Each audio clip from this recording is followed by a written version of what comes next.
இஸ்லாத்துக்கும் கிறிஸ்தவத்துக்கும் தமிழுக்கும் தமிழருக்கும் என்ன சம்பந்தம்? அல்லாவுக்கும் இயேசுவுக்கும் தமிழுக்கும் தமிழர்களுக்கும் என்ன சம்பந்தம்? இப்படி எல்லாம் உங்களுக்கு நெஞ்ச நிமித்திட்டு தைரியமா பேச தைரியம் இருக்கா சீமான்?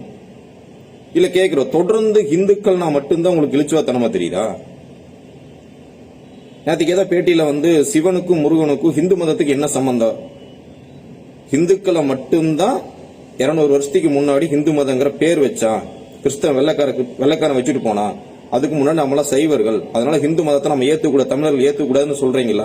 ரைட், நான் இன்னைக்கே நான் என்னோட எல்லா சர்டிபிகேட்ல எல்லாம் நான் மாத்திக்கிறேன். சைவம், என்னோட மத சைவம் மாத்திக்கிறோம்.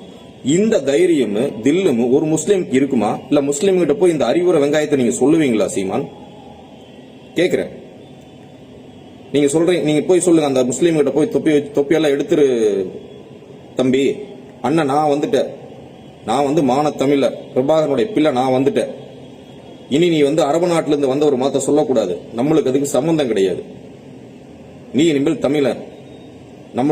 நம்மளுடைய வழிபாடு, நம்ம இன தெய்வம் முருகனும் சிவனும் தான். சொல்லணுமா சொல்லக்கூடாதா? பக்கத்தில் இருக்கிற வட மாநிலத்தை சேர்ந்தவன் ஆஞ்சநேயர் கும்பிடுறான், அவனை நம்மளுக்கு பிடிக்காது, அவன் நம்ம தமிழர் கிடையாது, இன தெய்வம் அவனுக்கு அது கிடையாது இது கிடையாதுன்னு இந்துக்கள்கிட்ட இவ்வளவு குழப்பம் பண்ண தெரியுதுல்ல? இவ்வளவு அறிவாளியா கேள்வி கேட்கறீங்கல்ல?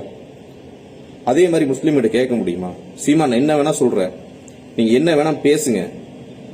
ஆனா நம்மளுடைய முந்தானத்துக்கு போய் பேசுனீங்கல்ல, திருவள்ளுவரை பத்தி எவ்வளவு அழகா பேசுனீங்க.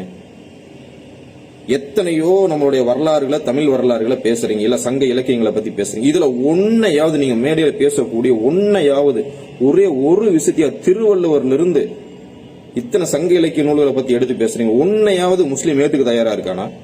அப்படியெல்லாம் இல்லாத ஒரு முஸ்லீம் உங்களுக்கு தமிழரு, ஆனா இந்துக்கள் வேற தமிழர்கள் தொடர்ந்து சொல்லிட்டு இருப்பீங்க. வேண்டா சீமான், இதோட நிறுத்திக்கிட்டு இந்த மத அரசியல, இந்த திராவிடம் பண்ண தப்ப நீங்களும் பண்ணாம திருந்தற்கான முயற்சி பண்ணுங்க.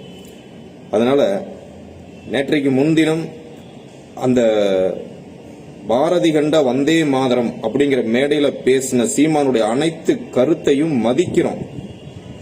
ஆனா நேற்றைக்கு செய்தியாளர் சந்திப்புல சிவனுக்கும் முருகனுக்கும் இந்துவுக்கும் என்ன சம்பந்தம் அப்படின்னு தேவையில்லாம இந்துக்களை மீண்டும் சீண்டி பார்க்கிற அந்த கருத்தை தூக்கி போட்டு மிதிக்கிறோம். நன்றி, வணக்கம்.